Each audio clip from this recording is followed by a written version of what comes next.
A gente tá acostumado a ver Hollywood gastar rios de dinheiro para criar heróis de aço. Mas essa lenda nasceu na base do improviso absoluto, no cansaço e na pura teimosia de um grupo de malucos na Austrália dos anos 70. Se você é daqueles que sentem o coração bater mais forte quando o motor acorda, você sabe do que eu tô falando. A gente passa por tanto aperto no dia a dia, vê tanta coisa sem graça por aí, que resgatar essas lendas de aço do passado é quase uma obrigação. Estamos dedicados a preservar as histórias dos carros. Sua inscrição é o que mantém essas lendas vivas. É o combustível que não deixa essa memória virar sucata. Então, se junta à nossa missão, porque a viagem hoje vai ser longa e cheia de curvas perigosas. Para entender o nascimento do mito, a gente precisa voltar no tempo, lá para 1973. O cenário é a Austrália. Esqueça os cartões postais com cangurus e praias paradisíacas. A realidade nas estradas australianas era violenta, brutal, implacável. As rodovias se estendiam por milhares de quilômetros em linha reta sob um sol de rachar, onde o asfalto derretia e a solidão era sua única companhia. Havia uma guerra de cavalaria acontecendo entre as grandes montadoras na época. De um lado, a Holden com seus motores vorazes, do outro, a Ford. Eles disputavam cada palmo de asfalto com carros pesados, puros, ignorantes, construídos especificamente para aguentar o calor infernal do deserto e as distâncias continentais daquele país sem quebrar.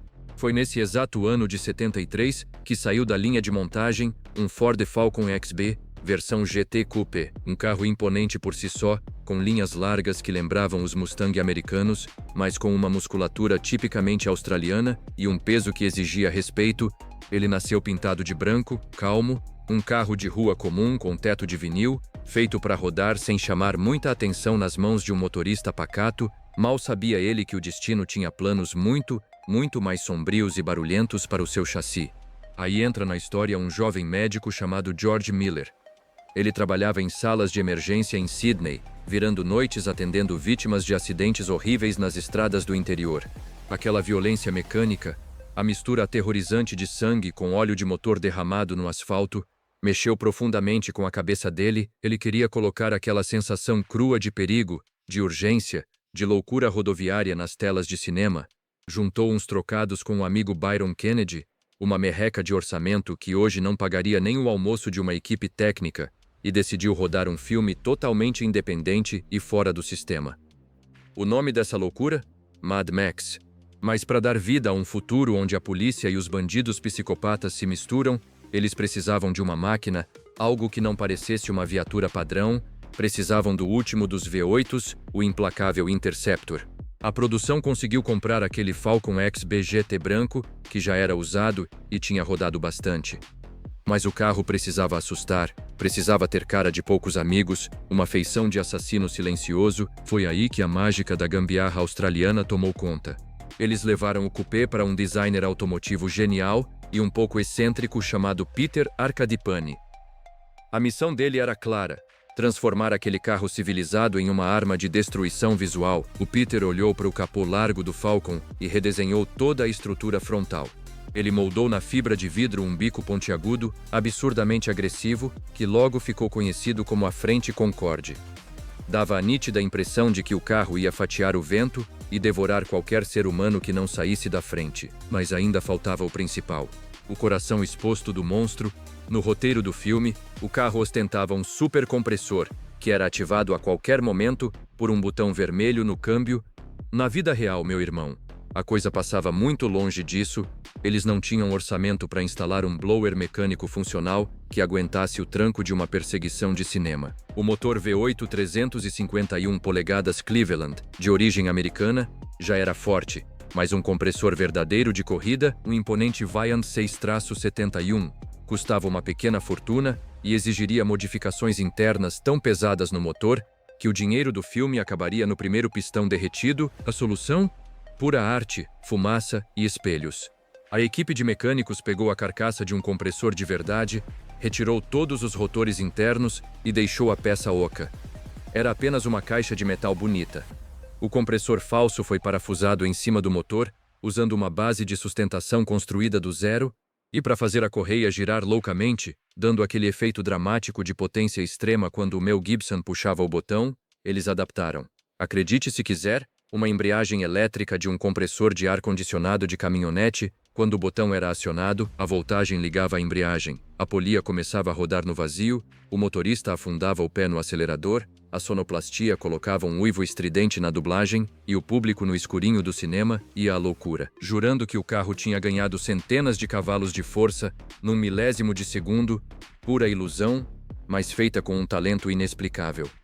E se você reparar nas saídas de escape laterais da fera, aqueles 8 canos grossos e cromados, 4 apontados para cima de cada lado do chassi, que pareciam cuspir as chamas do inferno, era mais um truque magistral da equipe.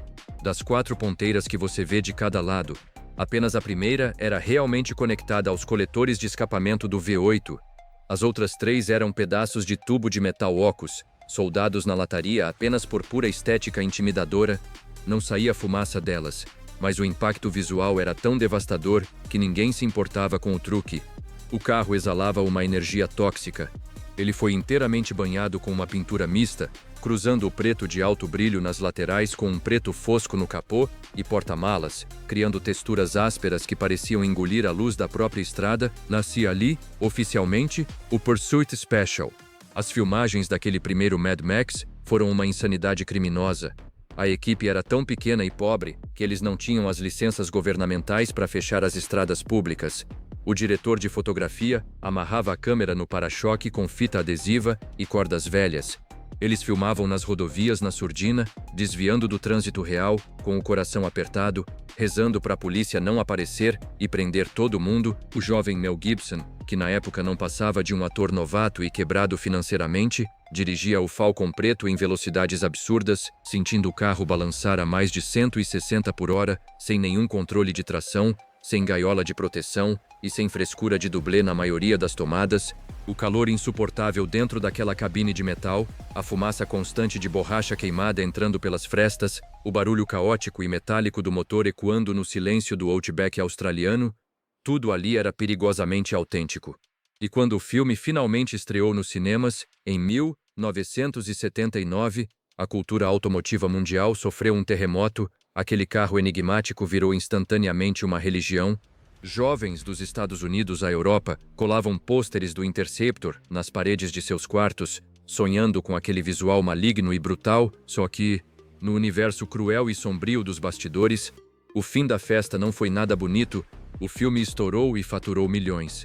Mas, como acontece muitas vezes no cinema independente, o dinheiro das bilheterias demorou meses e meses para voltar ao bolso dos criadores, e enquanto a grana não chegava, a produtora afundava num mar de dívidas.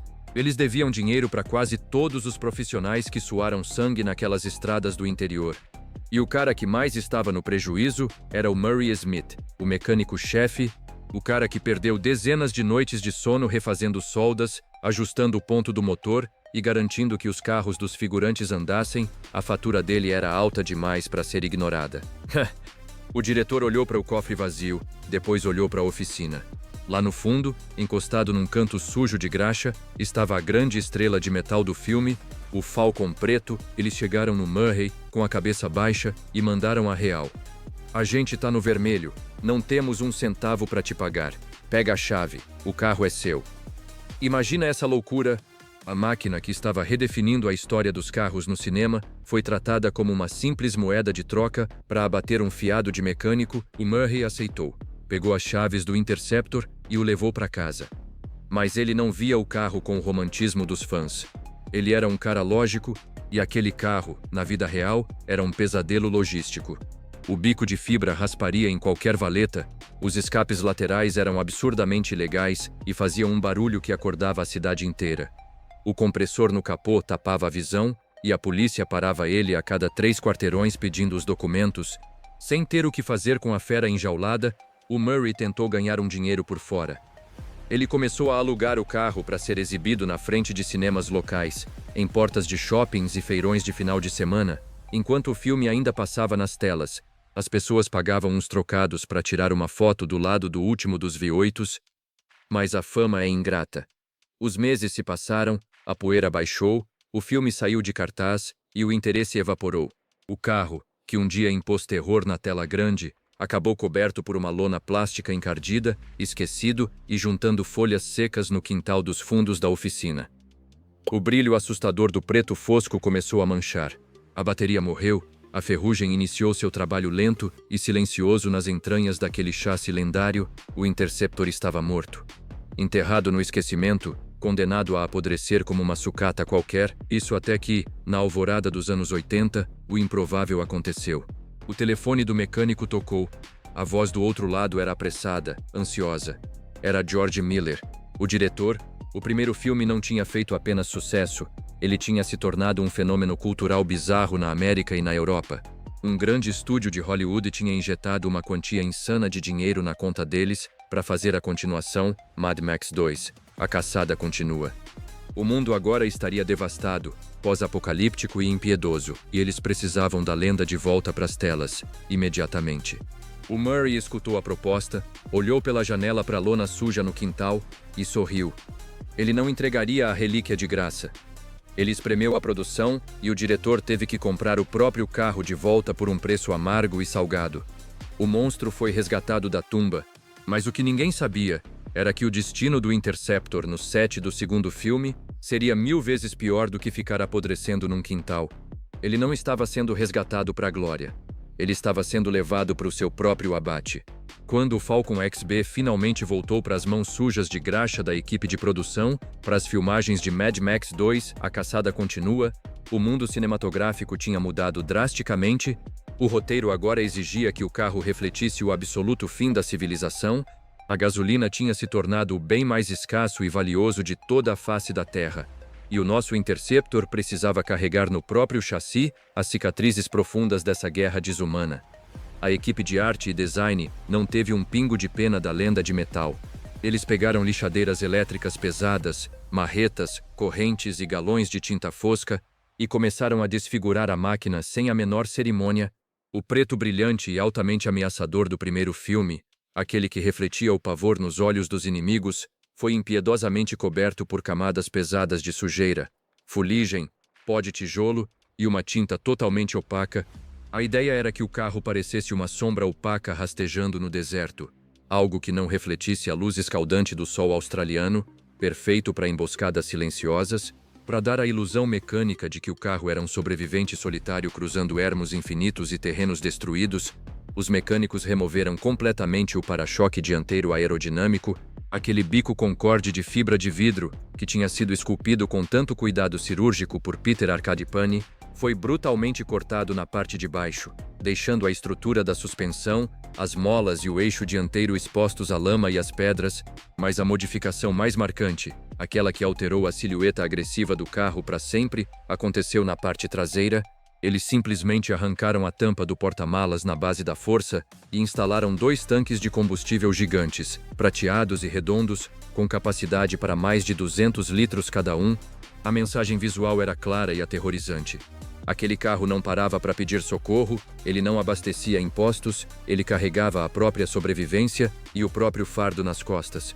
O monstro estava consideravelmente mais feio, com a lataria cansada e arranhada, mas incrivelmente mais perigoso e letal. As intensas filmagens dessa segunda obra de arte aconteceram na inóspita região de Broken Hill, perdida no meio do nada, no Outback australiano, um lugar esquecido por Deus, onde a terra é de um vermelho sangue, o vento quente castiga a pele como uma lixa, e a civilização é apenas uma lembrança distante na mente dos mais velhos. E foi lá, sob aquele sol esmagador, que a magia cinematográfica esbarrou no seu limite orçamentário e moral. No roteiro final, o Interceptor tem um fim trágico e doloroso. Ele é emboscado por uma horda de saqueadores sedentos por combustível, capota violentamente diversas vezes, rola ladeira abaixo quebrando cada pedaço de vidro e aço e, finalmente, explode em uma bola de fogo colossal, virando poeira incandescente no deserto. A cena precisava parecer dolorosamente real, o espectador tinha que sentir a perda. Mas o orçamento, por mais que fosse maior dessa vez, não permitia destruir o carro principal. Aquele motor Cleveland V8 e o compressor falso ainda precisavam gravar os delicados closes de câmera com o ator na cabine. Então, os mestres da mecânica fizeram o que a Austrália sabe fazer de melhor. Outra gambiarra de proporções geniais. Eles construíram o que chamamos de dublê de sacrifício.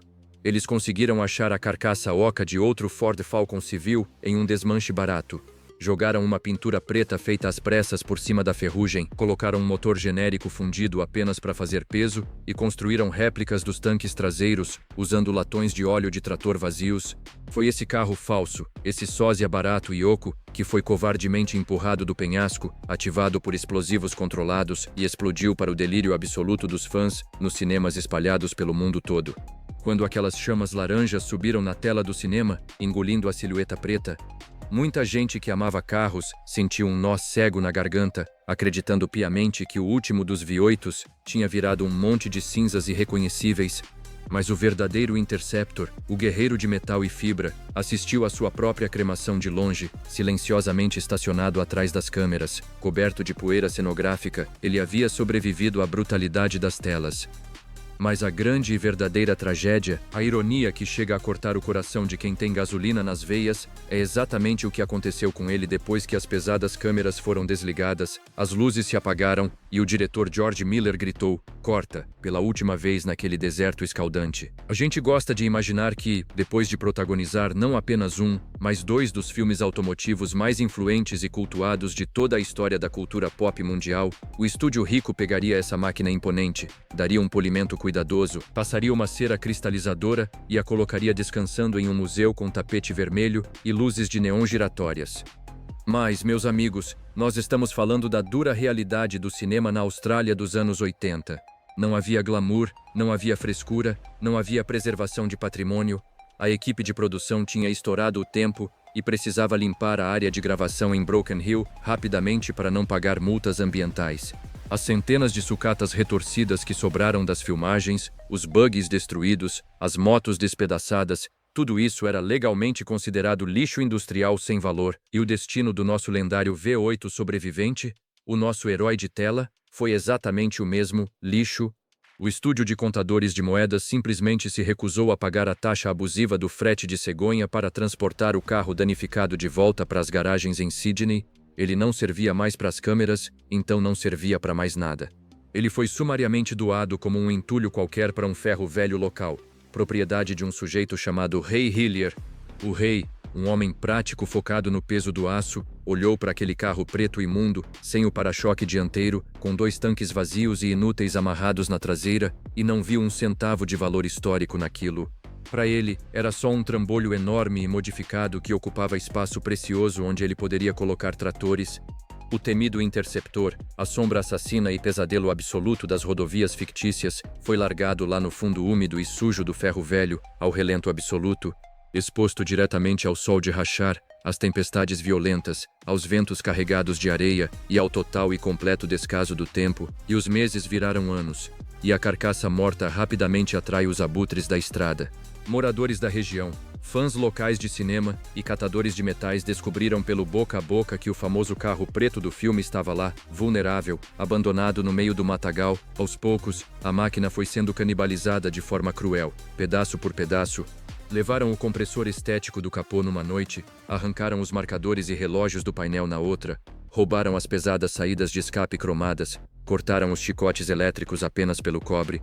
O interior do carro, que um dia cheirou a couro fresco, suor de ator e gasolina pura, logo virou um ninho de ratos, aranhas venenosas e cobras marrons do deserto. A ferrugem implacável comeu as caixas de roda com força, a tinta descascou como pele queimada, até revelar o metal cru e esburacado. O carro majestoso estava morrendo uma morte agonizante, lenta e absurdamente indigna. Era o fim da linha melancólico para a lenda de Hollywood. Isso durou até que, no distante ano de 1983, um verdadeiro milagre automotivo aconteceu. Um sujeito apaixonado por V8s, um australiano muito teimoso e fanático chamado Bob Fursenko, ouviu um boato estranho em um bar sobre uma carcaça preta apodrecendo num ferro velho, lá para as bandas de Broken Hill. Ele viajou cruzando o estado, convenceu o dono do pátio a deixá-lo entrar, e debaixo de uma montanha de mato alto, poeira e metal retorcido, encontrou o que restava da silhueta do rei. Quando ele viu o formato das portas e a base dos tanques traseiros, o coração dele deve ter disparado num ritmo que nenhum motor atinge. Bob não pensou 2 vezes. Ele não negociou, ele simplesmente abriu a carteira, pagou o resgate e tirou o carro do corredor da morte. Estima-se que, somando o valor absurdo que ele pagou pela carcaça e a restauração alucinante e meticulosa que veio logo a seguir, ele tenha desembolsado o equivalente a quase $25.000 na época, uma fortuna incalculável para um carro destruído. O Bob, em um momento de clareza genial, decidiu que o carro não deveria ficar com aquele visual destruído, arranhado e sujo do segundo filme. Ele queria fazer uma homenagem à origem. Ele queria trazer de volta a glória absoluta e intocável do primeiro Mad Max, o brilho sombrio, lustroso e profundamente intimidador do Interceptor original de 79. Ele contratou profissionais que refizeram o gigantesco bico de fibra de vidro a partir de moldes antigos. Ele caçou peças originais do Falcon XB por toda a Austrália. Ele mandou lixar tudo e refez a pintura mesclando novamente as faixas de preto brilhante e preto fosco opaco no capô. E, coroando a obra, ele instalou um novo compressor cenográfico impecável no motor Cleveland e deixou a máquina exatamente milímetro por milímetro, como no dia em que ela assustou o planeta pela primeira vez na tela de projeção. O carro renasceu das próprias cinzas, rugindo de volta à vida, orgulhoso. O Bob começou a cruzar as rodovias viajando com o Falcon negro por todos os cantos da Austrália, exibindo a lenda ressuscitada em feiras automotivas gigantes, estacionamentos de supermercados e eventos de arrancada. As multidões de fanáticos formavam filas de horas, pagando ingressos e alguns até choravam de pura emoção ao tocar no metal e ver que o carro estava fisicamente vivo. Mas a longa e cansativa jornada dessa máquina de ferro e dor estava absurdamente longe de terminar ali. Nos fervilhantes anos 90, o carro cruzou os oceanos, fechado num container de carga. Ele foi arrematado e mandado de navio para a fria Inglaterra, para se tornar a atração principal de um famoso museu de cinema chamado Cars of the Stars, administrado por Peter Nelson. Lá, ele foi posicionado e ficou em exposição estática ao lado de Batmóveis brilhantes, DeLoreans e os carros luxuosos e impecáveis do agente James Bond. Era uma companhia inegavelmente digna, de alto calibre, mas doía no peito ver que ele estava tão longe de casa, longe do calor insuportável do Outback, bem longe do asfalto derretido e perigoso, onde ele literalmente nasceu para dominar e impor terror. E quando o Museu Inglês, após muitos anos de sucesso, infelizmente fechou as portas e declarou o fim de suas operações, o destino do nosso velho intercepteiro sofreu mais uma reviravolta dramática. A frota inteira daquele museu, com todos os seus tesouros cinematográficos inestimáveis, foi arrematada de uma só vez pelo excêntrico bilionário colecionador americano Michael Desser, e o nosso exausto guerreiro do deserto australiano foi mais uma vez embalado, içado por guindastes e despachado rumo aos Estados Unidos da América. Hoje, se você quiser ter a chance de olhar frente a frente para o último dos V8s original, o único, o verdadeiro sobrevivente de aço de toda a insanidade violenta de George Miller, você precisa viajar para a Flórida, caminhar até o Desertland Park e entrar no gigantesco Orlando Auto Museum. Ele está lá, parado, impecavelmente polido, exageradamente limpo e profundamente silencioso. E é exatamente nesse ponto, meu amigo, que a verdadeira melancolia aperta no fundo do estômago. Para quem entende de carro na alma, para quem sabe reconhecer e sentir o cheiro inconfundível da alta octanagem misturada com ferrugem no ar, ver aquela máquina indomável presa permanentemente em uma sala gelada, com piso polido e ar-condicionado central, é como ir a um zoológico e ver um predador alfa e feroz tristemente trancado num aquário de vidro blindado para turistas tirarem fotos com flash. O pneu grosso dele não queima mais o asfalto irregular e não joga mais fumaça para o ar. O compressor prateado não assobia mais fingindo pressão pelo truque maluco de uma embreagem velha. O pesado motor Cleveland agora respira apenas um ar filtrado, frio e artificial de museu, esperando eternamente por um fim do mundo na estrada que nunca vai chegar. A ironia desse conto automotivo é brutal, fria e inescapável. O carro que foi concebido na prancheta para fugir de todas as regras, que lutou e sobreviveu à destruição programada na tela de cinema e ao esquecimento real num ferro velho fétido, acabou ironicamente virando um prisioneiro de luxo da sua própria fama estratosférica. A verdadeira e crua essência do Interceptor de Mad Max não está e nunca vai estar na luz fria das salas de exposição climatizadas. Ela continua viva lá fora. Ela está pulsando nas ruas rachadas, nas garagens imundas cheias de ferramentas jogadas, nas mãos daqueles mecânicos e pilotos que ainda se sujam de graxa preta e ralam os dedos no final de semana para fazer um carburador velho respirar. está enraizada na teimosia absoluta de quem se recusa terminantemente a deixar a nossa história automotiva desaparecer na nuvem do tempo e dos motores silenciosos de hoje. A gente constrói essas lendas de aço, suor e óleo com as próprias mãos calejadas. E cabe exclusivamente a nós, aos verdadeiros apaixonados, não deixar que a ferrugem, o descaso da indústria ou o esquecimento moderno as apague da nossa memória. Não deixe o ciclo intenso da história desaparecer. Uma lenda monumental e perigosa dessas não pode ficar simplesmente pegando poeira no fundo de uma gaveta digital ou sendo esquecida no porão de um galpão qualquer no outro lado do mundo. Se inscreva no nosso canal, faça parte ativa dessa nossa irmandade de metal e nos ajude a acelerar pesadamente na contramão do apagamento histórico. Porque, eu te garanto, meu amigo, enquanto houver alguém nesse mundo louco disposto a girar a chave no contato e pisar fundo no acelerador, o ronco violento do último dos V8s nunca vai silenciar de verdade.